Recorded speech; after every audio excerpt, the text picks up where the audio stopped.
War is hell. It reaches every hand, from the soldier in the trench to the nurse at his side, from the engineer forging weapons to the families left behind. These are their stories.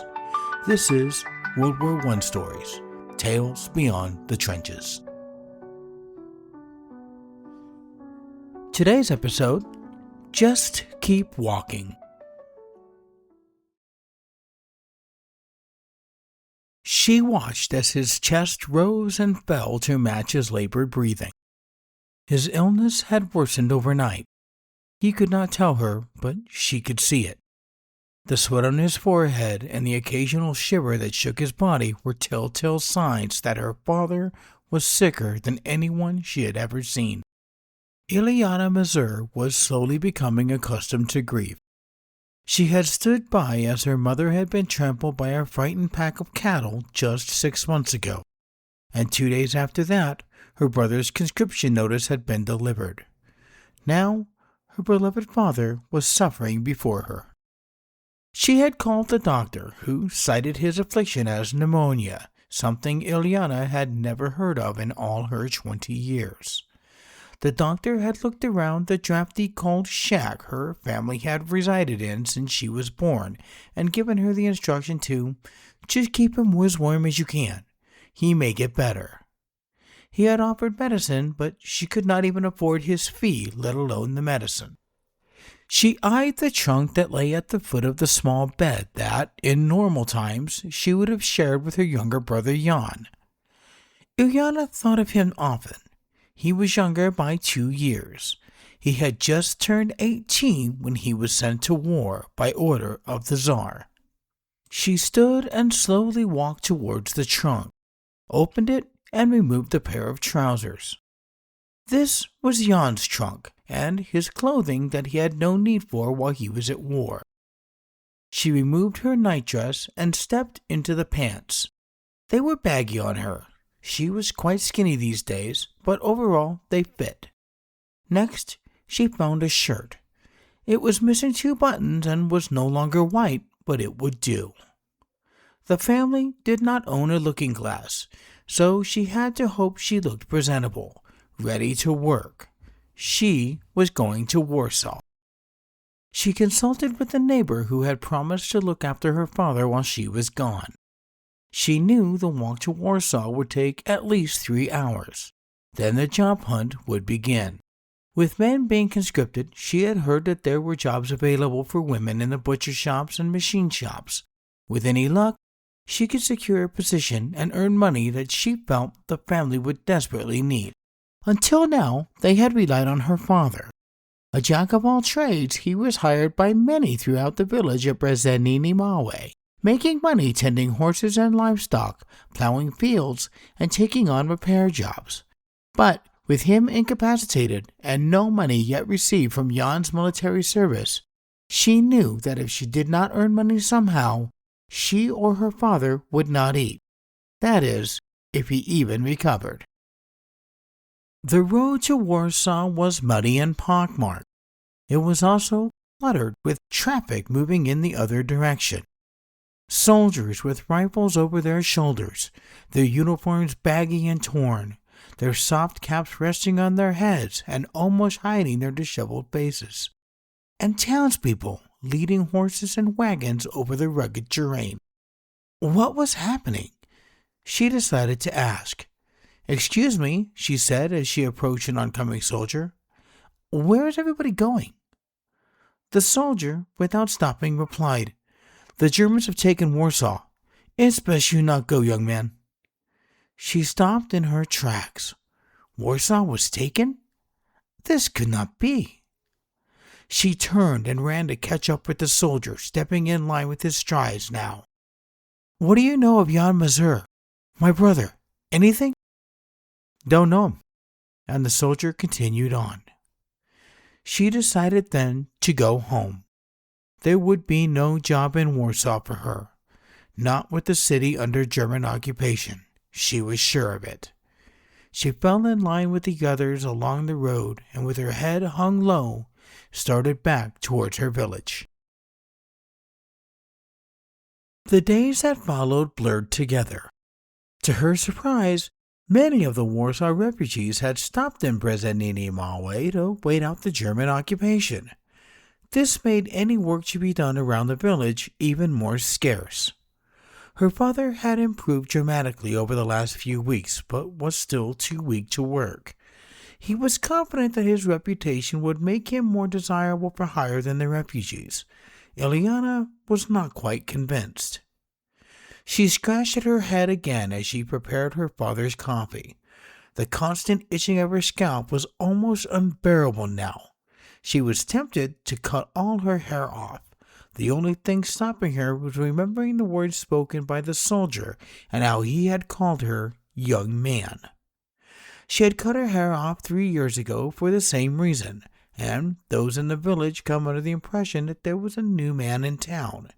She had always had a deep voice, and her clothing hung straight down her body. Her long hair was the only thing that kept her feeling and looking female. But this soldier had still called her young man. That moment and those words were making her heavily resistant to relieving the itching in that manner again. She poured the coffee into the dented tin cup that her father preferred and took it to him. She crossed the room and sat in silence on the bed. She watched him drink, and a sense of relief washed over her. Just 2 weeks ago, he had been bedridden. She had not known whether he would survive.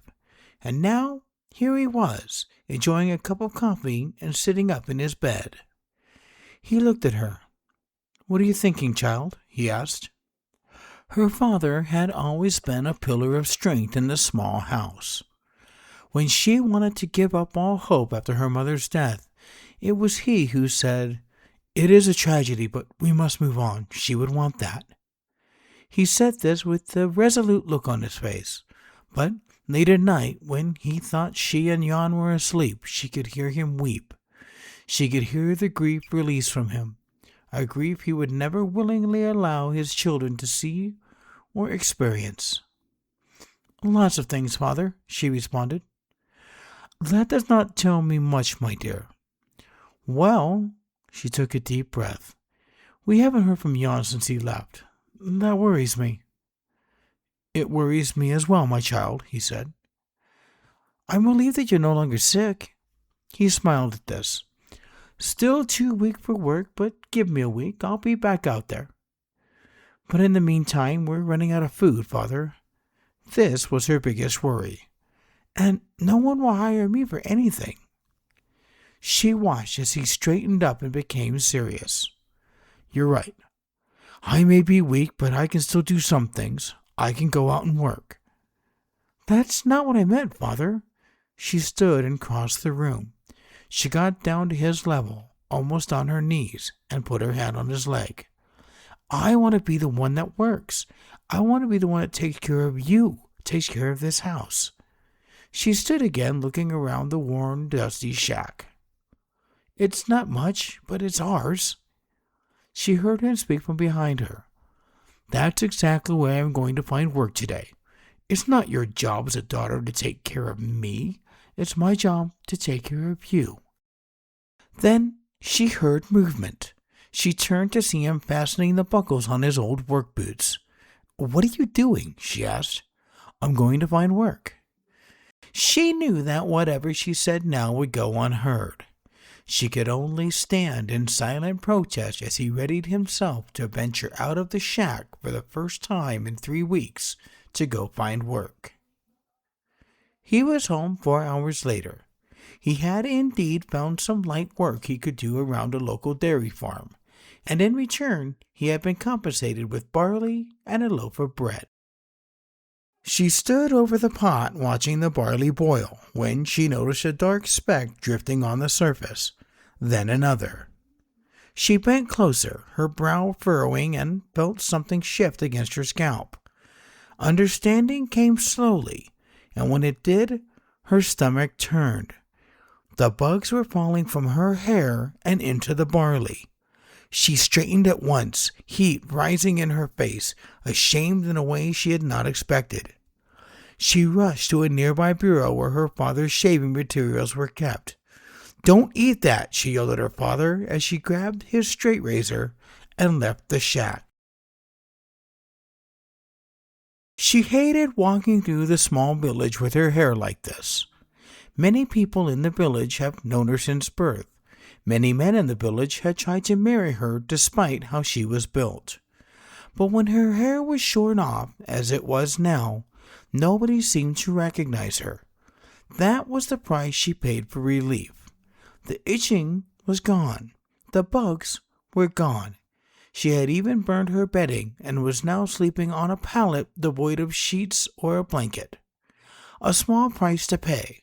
She would get a blanket today if she could. Her father had worked on and off now for just under a month, and he had brought food and a little money home for his troubles. He had given her some money for a blanket, but it was not much. Each time she was addressed as Sir, she felt a small, unexpected amusement as she moved through the market stalls. She was examining a blanket when a strong hand clasped her arm. She looked up to see a large man in uniform standing before her, and then felt herself being dragged across the square towards a small hut. The door stood open. She was tossed inside. Not a word had been shared. The floor was made of dirt, like most floors in the village. She had hit it hard and cried out. She looked up again to see the man enter the hut and close the door behind him. She could see others surveying the scene from outside as the door closed. "What's the meaning of this?" she asked angrily as she picked herself up off the floor. The man shook his head in disbelief. "What's the meaning of this?" he repeated. "What's the meaning of you? A perfectly able-bodied man not serving the Tsar's army. Don't you know that the Germans have already taken Warsaw? Warsaw is only 9 miles from here. The Tsar needs every able-bodied man he can get. Yet you prance through this village looking for blankets in the market as if there's no danger, no responsibility to the Tsar, to the country." She laughed out loud at the absurdity of the situation. "Do you think that treason is funny?" he asked her. His face was red with anger. She quieted. "No, sir, I do not. But I'm a woman, not a man." This time it was his turn to laugh. "Do you think you are the first person to try that trick? To get out of serving by claiming to be a woman?" Her face straightened. "Well, no, but—" He interrupted her, and to her shock he now held a pistol, and it was pointed right at her. "Name," he insisted. "My name is Ilyana. I'm a woman from this village. Ask anyone." "I did ask people. Nobody recognized you."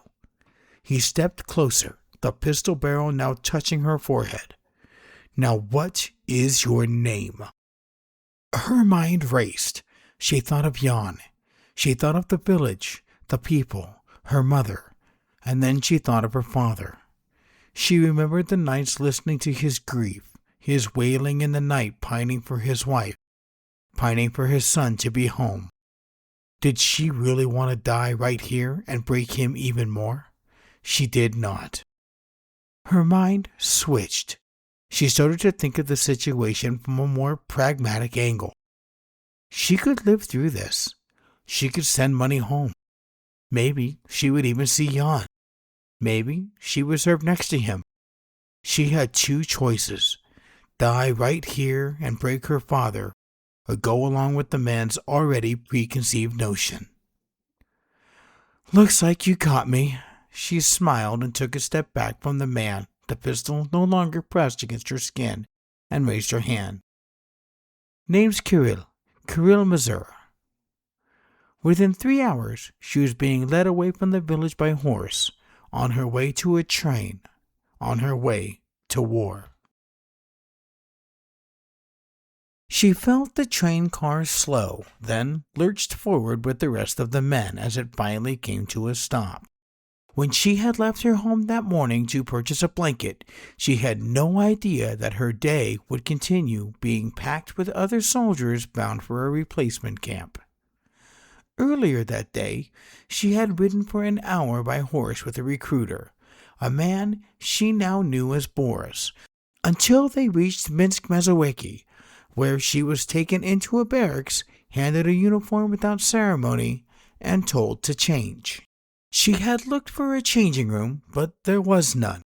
She had to change in front of the other men in the room. Hiding her identity became a challenge, but she slinked towards a corner and began. She had just removed the trousers when she realized that no one was watching. No one cared. She finished quickly and soon blended in with the others. It was halfway through the train journey when she had realized that her biggest problem with concealing her identity as a woman would be urination.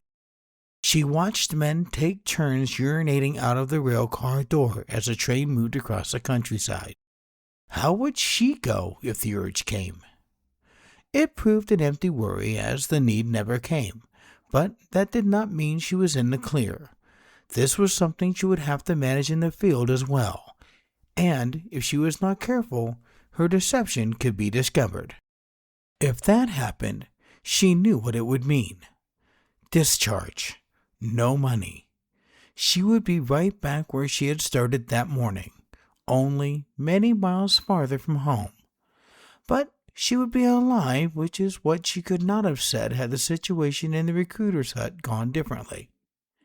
She could get out of this any time, she realized. She just had to reveal that she was a woman. But at this point, she wanted the money. Now, she could feel the fresh air rush in as the men disembarked from the train. She took a deep and satisfying breath. She had spoken to no one through the journey. She had vowed to keep to herself, best to minimize interactions if she could. Next was the march to the camp itself, a 10-mile journey along a muddy road. She looked around at the others. Like her, they were all drenched with sweat from the close-quarters train ride and weary. The sun was low in the sky when they arrived. The first thing she heard was the distant booming of artillery fire, her skin crawling at the sound. The camp sat in a field of mud and churned earth, rain-soaked and trampled by constant movement that never allowed the ground to fully dry. Posts and ropes marked its edge. Tents and long wooden buildings, all of them temporary, lined the worn pathways. She and the others, about 200 in all, were divided among these temporary wooden structures and told to find a bunk. She did as she was told. She had only just laid down when a man with a deep, booming voice shouted into the barracks that it was time to report for chow. She fell in line with the others and was handed a tin bowl of thin cabbage soup and a slice of back bread. She ate in silence. Finally, she was back in her bunk, tired, dirty, and anxious. She had just closed her eyes when a thought occurred to her which made them spring open again. Her father had no idea she was gone. The next few weeks were a flurry of activity for her and every other man in the camp. Long hikes, endless exercise, drill, and rifle practice filled the days. All the while, the distant sound of artillery and gunfire remained a constant companion. There was a river nearby, but she did not bathe. There was conversation to be had as well, but she measured every word, careful not to give away her secret. On her first day at the rifle range, she asked the instructor about range and aiming. His response was curt. "Just fire towards the enemy," he said. "Let God do the rest." She had written to her father telling him what had happened, and to her surprise he had written back just a week later. She could feel the anxiety and the worry in his writing, but he now knew that she was alive and well. He had made sure to mention that there had still been no word from Jan. She had asked some of the seasoned soldiers if they knew her brother, but none had. Her nights were spent lying awake deep in thought, her body aching from that day's activities, her hair slowly growing back. Today, she was sitting on her cot reading her father's letter for what felt like the 30th time, obsessing over every word, when a voice boomed from the entrance. "Grab your kits and your weapons. Today's the day." She turned to the man in the bunk next to her. "Today's the day for what?" He cocked his head in disbelief. Today is the day we march to the front. You didn't know that? Ashamed, she looked down. I didn't. Well, get your stuff. It's time. Don't forget the extra socks I gave you. From what I hear, those are like gold at the front. She stood and reached under the cot for her pack. She slung it on her back. It was heavy, but she was used to it now. Her rifle, which had been leaning against the wall next to her cot, was next. She retrieved it and followed the procession of men outside. The mud stuck and squelched with each step she took. The men around her were quiet, resolved. Some had a look of fear in their eyes. Was that how she appeared to them, she wondered? Her stomach was in knots, and each train of thought was derailed by another artillery blast that just seemed to grow louder and closer with each step. Her brain screamed to turn back, go home, but her body kept moving forward. She spoke under her breath. Just walk. Just keep walking. She saw the earth jump and felt it shudder before the sound reached her. Ahead, a shell had struck near the road. Then came the screaming. Men were down, wounded. She wanted to take cover. Why wasn't she taking cover? Why were they still moving forward? She had no answer. Her legs kept going. The ground started to slant downward, and walls grew as she walked. Was she in a trench now? She did not know. To her right, a man sat, his back against the trench wall. He looked at her and mouthed something. What was it? It seemed like good luck. Did the man just wish her luck? The movement continued. Yelling. Lots of yelling. The men in front of her started to move to the right and press their backs against the wall. Why? Men carrying bodies rushed towards them. She saw mangled faces, ripped limbs, and protruding guts before her as they marched hurriedly by. She wanted to retch. Another explosion struck just ahead of them.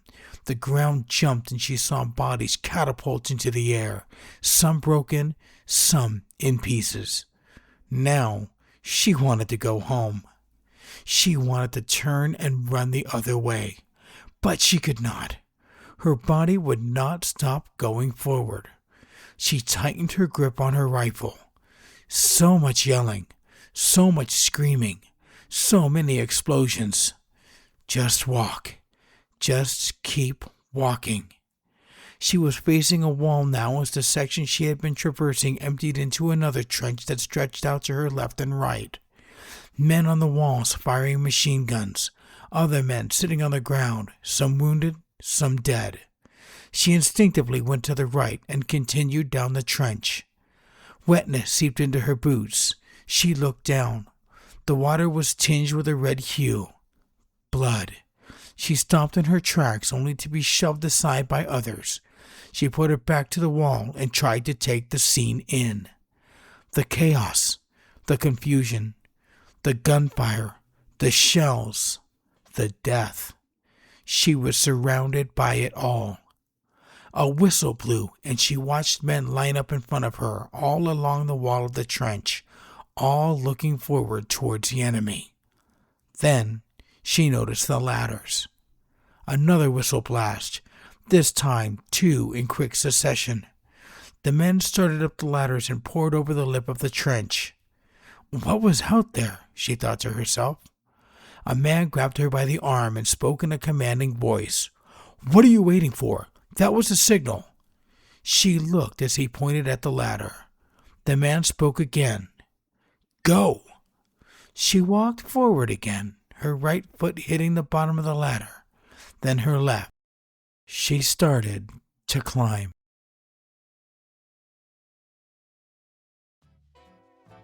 You've been listening to World War I Stories, Tales Beyond the Trenches, where history comes alive through the lives of those who lived it. If this episode moved you, please share it, follow, and leave a rating. Help keep these stories alive. Want to hold these stories in your hand? Explore the books inspired by them, available now on Kindle and in paperback.